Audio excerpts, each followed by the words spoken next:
Khoảnh khắc ấy, mọi thứ trong anh bùng lên. Hơi thở cô nóng và gấp. Ngực cô ép nhẹ vào ngực anh. Mùi hương quen thuộc từ mái tóc ướt quyện vào mùi mưa khiến đầu óc anh quay cuồng. Anh đặt tay lên vai cô, định an ủi vài câu. Nhưng khi bàn tay vừa chạm tới làn da ấm mịn ấy, cô ngẩng mặt lên. Khoảng cách giữa hai người chỉ còn vài cm. Cô đưa tay lên giữ nhẹ cổ áo anh, kéo anh sát hơn.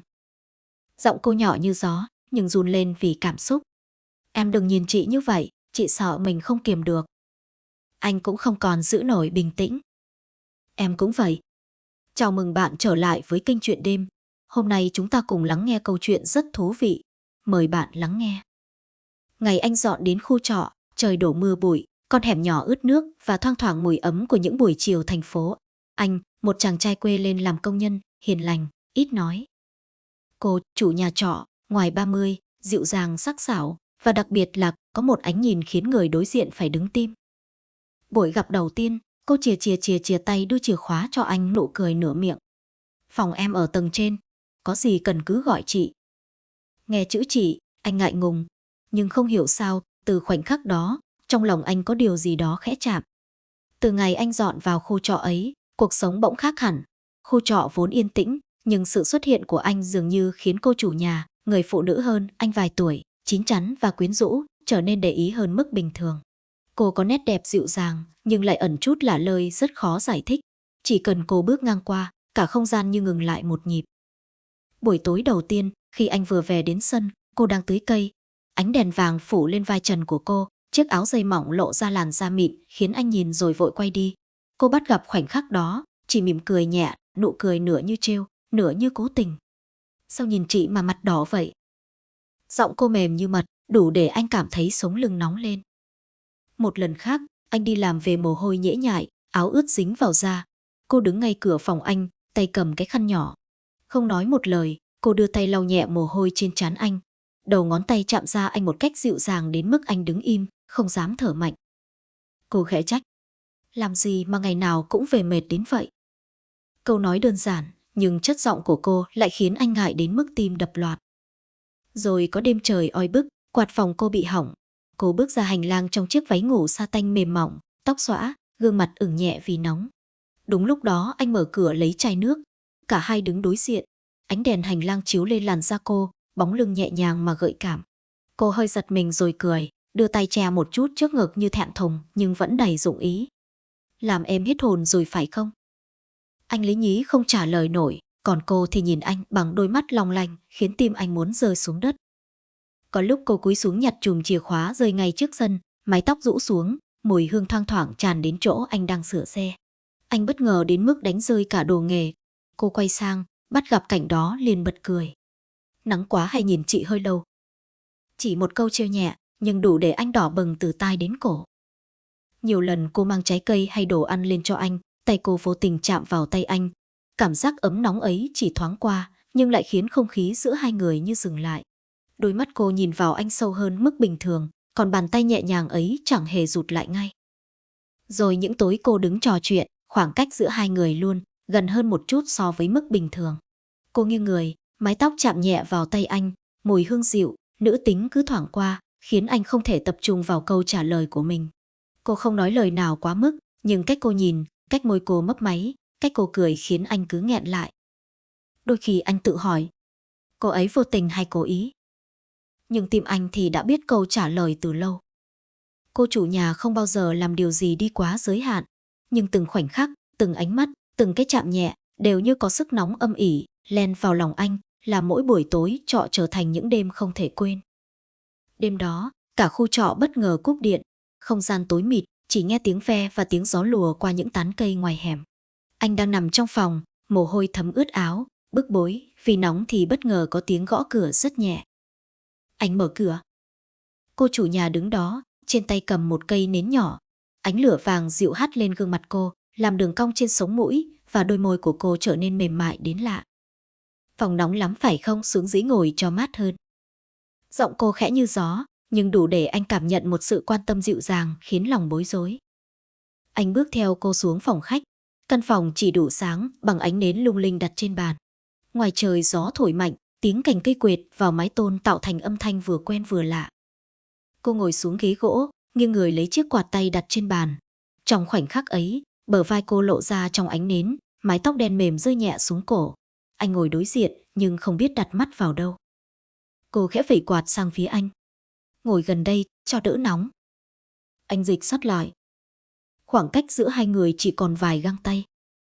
Trong không gian tối mờ ấy, mỗi lần cô đưa quạt, mùi hương dịu mát từ người cô lại thoảng qua, chạm vào tâm trí anh như chạm vào thứ gì rất sâu bên trong. Rồi một cơn gió mạnh làm ngọn nến nghiêng sang một bên. Cô giật mình chạm tay vào tay anh như một phản xạ. Chỉ là một cái chạm thoáng qua, nhưng đủ để cả hai đều sững lại. Bàn tay cô mềm, ấm. Ngón tay anh vô thức khẽ siết lại một chút. Không ai nói gì, nhưng cả hai đều cảm nhận được nhịp tim của mình đã không còn bình thường. Cô rụt tay về, nhưng ánh mắt lại không rời khỏi anh. Ánh mắt ấy không còn là sự trêu đùa thường ngày. Nó sâu hơn, dịu hơn và thật lòng hơn. Anh hít một hơi thật nhẹ để trấn tĩnh, nhưng vừa lúc ấy, cô đứng dậy đặt lại cây nến. Chiếc váy chạm vào tay anh khi cô nghiêng người. Một sự chạm rất nhẹ, gần như vô tình, nhưng khiến anh thấy nóng giữa đêm mát. Cô quay lại ngồi gần hơn lúc nãy. Gió tắt ngọn nến trong một khoảnh khắc. Căn phòng tối đen vài giây. Anh cảm nhận được hơi thở của cô ngay gần mình, nhẹ nhưng ấm. Khi ngọn nến được châm lại, hai người nhìn nhau rất lâu. Không ai né tránh. Không ai quay đi. Cô khẽ nói, giọng thấp nhưng mềm như tan vào đêm tối. Lâu rồi chị mới có ai ngồi cùng thế này. Anh không trả lời, nhưng ánh mắt anh đã nói thay tất cả. Anh cũng đã chờ khoảnh khắc này từ lâu. Cô nghiêng người, đưa cây quạt cho anh. Tay cô chạm vào ngón tay anh lần nữa, lần này không còn tránh né. Cả hai đều cảm nhận rõ ràng sự xao xuyến như dòng điện chạy từ tay lên tim. Đêm mất điện không ồn ào. Không có lời nói nào vượt giới hạn. Chỉ có những đụng chạm rất nhẹ rất khẽ. Nhưng đủ làm bầu không khí giữa hai người nóng lên theo cách không ánh đèn nào soi được. Đêm mất điện khiến căn nhà trọ chìm trong không khí mờ tối và âm ấm, như thể tất cả ánh sáng bị nuốt vào khoảng lặng giữa hai người. Khi anh bước xuống phòng khách, cô chủ nhà đã ngồi đó với ngọn nến lập lòe. Ánh lửa hắt lên gương mặt cô, khiến đôi mắt long lanh khác thường, vừa mời gọi, vừa như đang giữ một bí mật khó nói. Anh ngồi xuống bên cạnh, và chỉ một thoáng giây, khoảng cách giữa hai người gần đến mức anh cảm nhận được hơi ấm từ da thịt cô lan sang. Cô đưa quạt nhẹ về phía anh, từng đợt gió mỏng manh nhưng thơm hơn mùi gió bình thường. Một mùi hương quen thuộc, mềm dịu và rất đàn bà. Ngồi gần lại đây, cô nói nhỏ, giọng trầm xuống lạ thường. Anh hơi nghiêng người, và chính khoảnh khắc ấy, bờ vai cô chạm nhẹ vào cánh tay anh. Một cái chạm mong manh đến đáng sợ. Nó khiến sống lưng anh nóng bừng như có luồng điện chạy dọc. Cô nhìn thẳng vào anh, ánh mắt không còn giỡn chơi như mọi khi. Ánh mắt đó đẹp, nhưng nguy hiểm. Bất chợt, gió bên ngoài thổi mạnh làm cây nến nghiêng sang, bóng tối trùm xuống. Trong vài giây ấy, anh cảm nhận bàn tay cô đặt lên cánh tay mình, không phải vô tình nữa, mà là rõ ràng, chắc chắn. Hơi thở cô phả nhẹ lên môi anh, gần đến mức anh chỉ cần nghiêng thêm vài phân nữa là cả hai sẽ chạm vào nhau. Khi ánh nến sáng lại, cô chưa kịp rút tay. Ánh mắt hai người bắt gặp nhau, đầy những điều không ai dám nói thành lời. Anh muốn hỏi điều gì đó, nhưng cổ họng nghẹn lại. Cô thì khẽ mím môi, vẻ như đang đấu tranh giữa lý trí và cảm xúc. Lâu rồi, cô nói rất khẽ, chị mới dám ngồi gần ai như thế này. Giọng cô không run, nhưng ánh mắt thì có. Nó đẹp, nhưng ẩn đầy sự cô đơn và khát khao được nương vào một ai đó. Anh nuốt nhẹ, không biết phải trả lời sao. Thế nhưng đôi tay anh vẫn đặt đó, để cô chủ nhà không lẩn tránh nữa. Đèn lại tắt lần nữa như cố ý. Bóng tối phủ kín hai người. Trong khoảng tối ấy, anh nghe rất rõ tiếng tim mình, và cả tiếng tim cô đang đập mạnh không kém. Hơi thở cô tiến gần rất gần, gần đến mức mái tóc chạm vào cổ anh, làm sống lưng anh nóng bừng.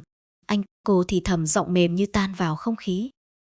Anh xoay nhẹ mặt về phía nơi giọng nói phát ra.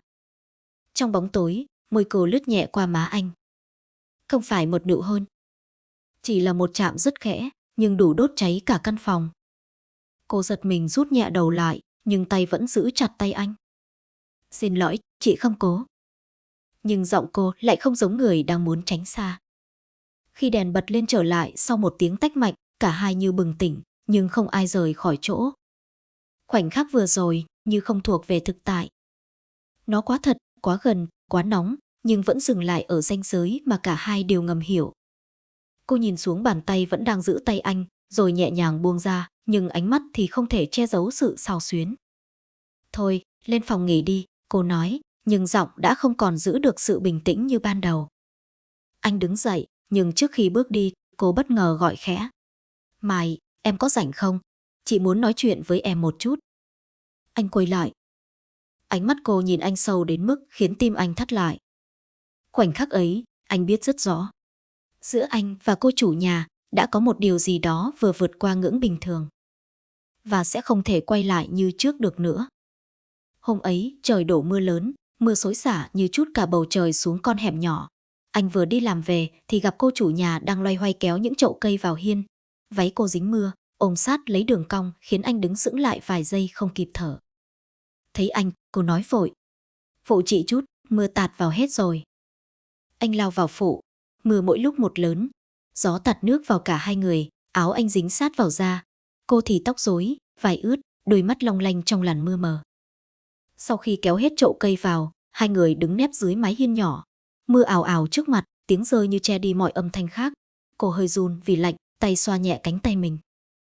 Anh thấy thế, liền cởi nhẹ chiếc áo khoác mỏng của mình đưa cho cô. Khoác tạm đi, không lại cảm lạnh. Cô nhìn anh, ánh mắt sâu lạ thường.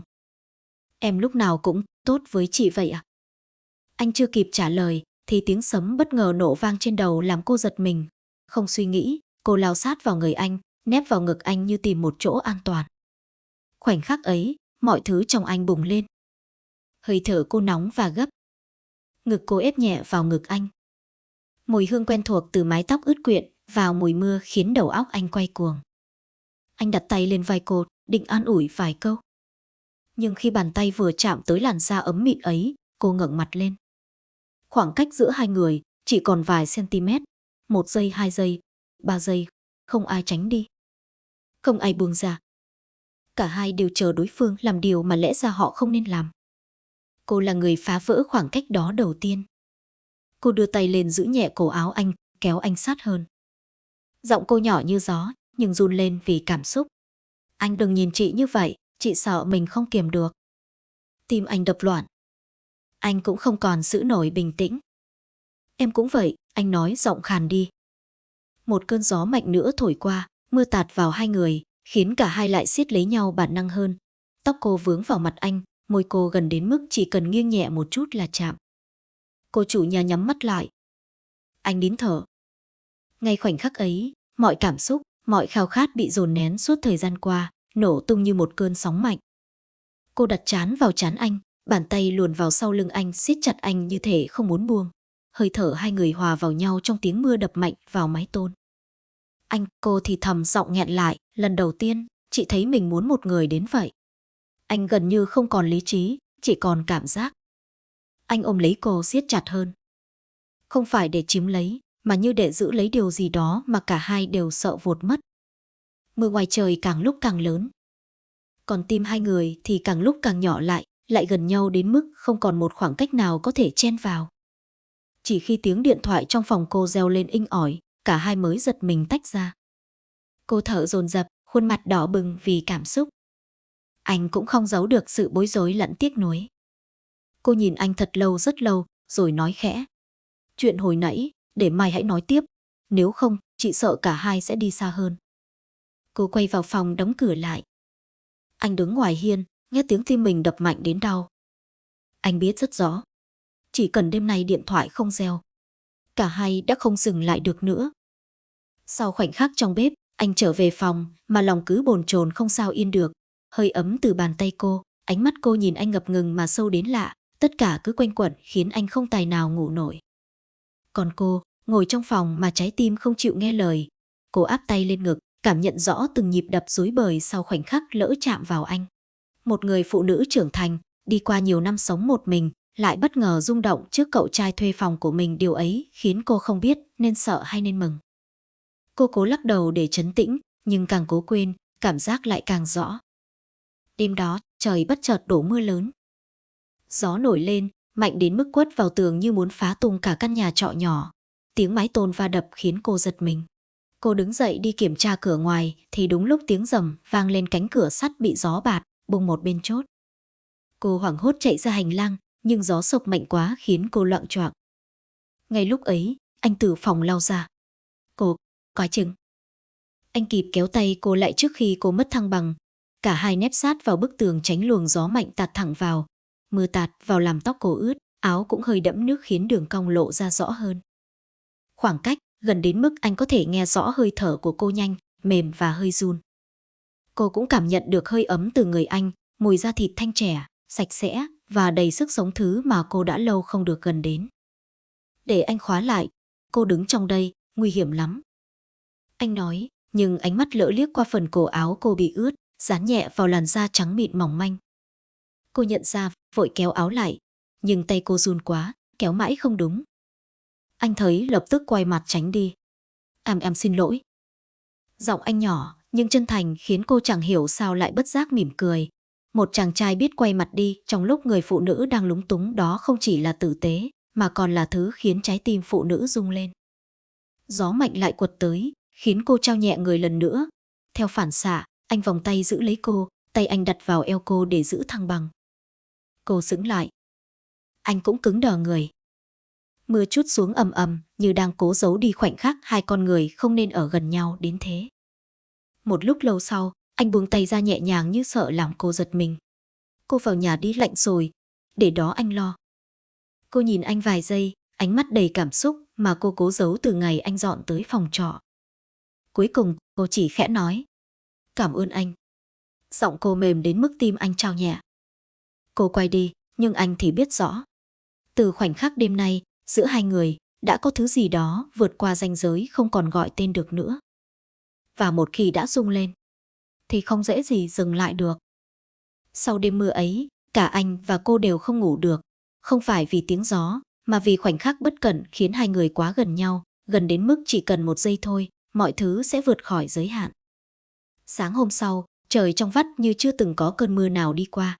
Anh mở cửa phòng, định xuống mua điểm tâm thì vừa ra đã thấy cô đứng ngoài sân, đang phơi lại chăn gối bị ẩm tối qua. Cô mặc chiếc áo thun đơn giản, tóc buộc gọn, khuôn mặt không trang điểm, nhưng lại đẹp một cách nhẹ nhàng đến lạ. Bất giác, anh đứng khựng vài giây. Cô nhìn thấy anh hơi bối rối cúi xuống. Hôm qua, cảm ơn anh nhiều. Nếu không có anh chắc cô đã té mất. Anh gãi đầu, giọng hơi ấp úng. Dạ, con ạ, anh chỉ làm điều nên làm thôi. Câu nói vụng về khiến cô bật cười khẽ, nụ cười mà anh chưa từng thấy trước đây. Mềm dịu và có chút gì đó dành riêng cho anh. Cô tiếp tục phơi đồ, tay duỗi nhẹ tấm chăn. Nhưng gió buổi sáng lại hơi mạnh, tấm chăn bất chợt tạt vào người cô làm cô trao nhẹ. Anh vội bước tới đỡ. Lần này, cô không tránh. Cô để yên trong vòng tay anh vài giây, một cách rất vô thức. Nhưng chính sự vô thức ấy lại làm tim cả hai đập nhanh hơn bình thường. Cô thoáng nhận ra điều đó, liền nhẹ nhàng lùi bước. Cảm ơn. Giọng cô nhỏ đi, không còn chắc chắn như mọi khi. Không khí im lặng vài giây, cho đến khi cô cất lời. Anh này, tối qua cô cứ suy nghĩ mãi. Cô chỉ sợ cô làm anh khó xử. Anh nhìn thẳng vào mắt cô, lần đầu tiên không lảng tránh nữa. Không đâu, cô đừng nghĩ vậy. Anh không khó xử, chỉ là... Chỉ là sao? Cô hỏi, giọng nhẹ, nhưng ánh mắt lại chờ đợi một điều gì đó. Anh cắn nhẹ môi, hít một hơi thật sâu. Chỉ là anh sợ mình lỡ vượt quá ranh giới với cô. Nét ngạc nhiên thoáng hiện trong mắt cô. Ranh giới từ này khiến trái tim cô khẽ trùng xuống. Cô mím môi hỏi thật khẽ. Vậy, anh muốn giữ khoảng cách à? Anh lập tức lắc đầu. Không phải, anh chỉ không muốn cô khó xử, không muốn tổn thương cô. Cô cúi xuống, đôi vai hơi run, nhưng không phải vì buồn, mà vì lời anh nói khiến trái tim người phụ nữ lâu năm thiếu hơi ấm bỗng mềm ra. Một lúc sau, cô ngẩng đầu lên, khẽ nói. Cô không thấy khó xử đâu, chỉ sợ anh sẽ hối hận. Câu nói nhẹ mà như một lời thú thật giấu trong hơi thở. Anh đứng lặng. Cô cũng đứng lặng. Bầu không khí buổi sáng trở nên đặc quánh lại, như chỉ cần thêm một bước nhỏ, thế giới giữa họ sẽ đổi khác. Cuối cùng, anh chỉ kịp đáp một câu trước khi cô quay vào nhà. Anh không hối hận đâu, một chút cũng không. Cô siết nhẹ tay vào vạt áo, bước vào trong, nhưng đôi tai vẫn nóng bừng. Còn anh thì đứng ngây người, tim đập như đang chờ một điều gì đó mà chính anh cũng không dám chắc. Một điều đang lớn dần lên và sẽ không dừng lại. Những ngày sau buổi sáng hôm ấy, giữa anh và cô dường như có một sợi dây vô hình nối lại. Không ai nói điều gì quá rõ ràng, nhưng mỗi lần đi ngang nhau, mỗi lần lỡ chạm tay, mỗi lần ánh mắt gặp nhau rồi vội quay đi, đều như đang thì thầm một câu, chúng ta đang rung động vì nhau. Một chiều cuối tuần, cô mang qua cho anh một tô canh nóng. Trời hôm đó lạnh, gió buổi chiều thổi qua những tán cây tạo thành tiếng xào xạc quen thuộc. Cô đặt tô canh xuống bàn mỉm cười nói: ăn đi cho ấm, trời lạnh dễ mệt lắm. Anh nhìn tô canh rồi nhìn cô, giọng anh trầm xuống. Cô lúc nào cũng quan tâm anh vậy sao? Cô hơi khựng lại. Một câu hỏi ngỡ đơn giản nhưng lại khiến trái tim cô đập chệch một nhịp. Cô chỉ là lo cho anh thôi. Anh bước lại gần, lần đầu tiên rút ngắn khoảng cách một cách chủ động. Giọng anh nhỏ nhưng rõ ràng. Không phải chỉ là lo cô quan tâm anh biết mà. Cô cúi nhẹ đầu, đôi mắt long lanh không dám nhìn thẳng. Người phụ nữ từng mạnh mẽ, từng chịu đựng cô đơn suốt bao năm, bỗng trở nên mong manh đến lạ. Anh khẽ hỏi, cô có sợ không khi ở gần anh như vậy? Cô im lặng một lúc rồi nói thật chậm. Cô chỉ sợ nếu cô bước tới một bước, anh lại lùi một bước. Cô không muốn trái tim mình sai thêm lần nào nữa. Anh mỉm cười, nụ cười khiến cô bất ngờ. Không phải nụ cười của một cậu trai trẻ, mà là nụ cười của một người đàn ông biết rõ mình muốn gì. Anh nhẹ nhàng nắm lấy tay cô. Cô giật mình, nhưng không rút lại. Từ hôm mưa hôm đó, anh biết rồi, nếu anh lùi bước, anh sẽ hối hận cả đời. Cô ngẩng lên nhìn vào mắt anh. Ánh mắt thành thật, bình yên và trọn cô. Một giọt nước mắt rơi ra nơi đuôi mắt cô không phải vì buồn, mà vì cuối cùng, sau nhiều năm, trái tim cô lại được chạm vào bằng một sự ấm áp thật sự. Anh nhẹ nhàng lau giọt nước mắt ấy, thì thầm. Nếu cô cho phép, anh muốn đi cùng cô một đoạn đường. Có thể dài, có thể ngắn, nhưng anh muốn đi cùng, chứ không muốn đứng nhìn từ xa nữa. Cô khẽ cười nụ cười, mà bất kỳ người đàn ông nào nhìn thấy cũng sẽ nhớ mãi. Cô nhẹ nhàng siết tay anh. Vậy, chúng ta đừng tránh nhau nữa. Khoảnh khắc ấy, mặt trời chiều chiếu vào hiên phòng trọ, ánh sáng vàng hắt lên hai con người đứng cạnh nhau, không còn là chủ nhà và người thuê phòng. Không còn là những khoảng cách nửa vời, mà là hai trái tim đã đủ dũng cảm để bước đến nhau. Tối đó, lần đầu tiên cô ngồi cạnh anh trong bữa cơm nhỏ của hai người. Cả hai không còn ngại ngùng như trước, cũng không cần che giấu điều gì nữa. Chỉ là hai con người, sau bao lần giằng co giữa lý trí và cảm xúc, cuối cùng chọn tin vào điều mình cảm nhận. Và thế là, trong căn phòng trọ nhỏ, một chuyện tình lặng lẽ bắt đầu, không ồn ào, không phô trương, nhưng ấm đến mức khiến người ta chỉ mong đêm trôi chậm lại một chút. Bởi đôi khi hạnh phúc thật ra đơn giản lắm. Chỉ là gặp đúng người, vào khoảnh khắc mà cả hai đều đủ cô đơn để cần nhau và đủ dũng cảm để không né tránh nữa. Nếu bạn cảm thấy câu chuyện này chạm đến điều gì đó trong lòng mình, hãy nhấn like, đăng ký kênh và bật chuông thông báo để không bỏ lỡ những câu chuyện tiếp theo. Mỗi lượt tương tác của bạn chính là động lực để mình viết thêm thật nhiều câu chuyện cảm xúc, nhẹ nhàng và đầy tính nhân văn. Cảm ơn bạn đã xem đến cuối. Hẹn gặp lại bạn ở câu chuyện tiếp theo.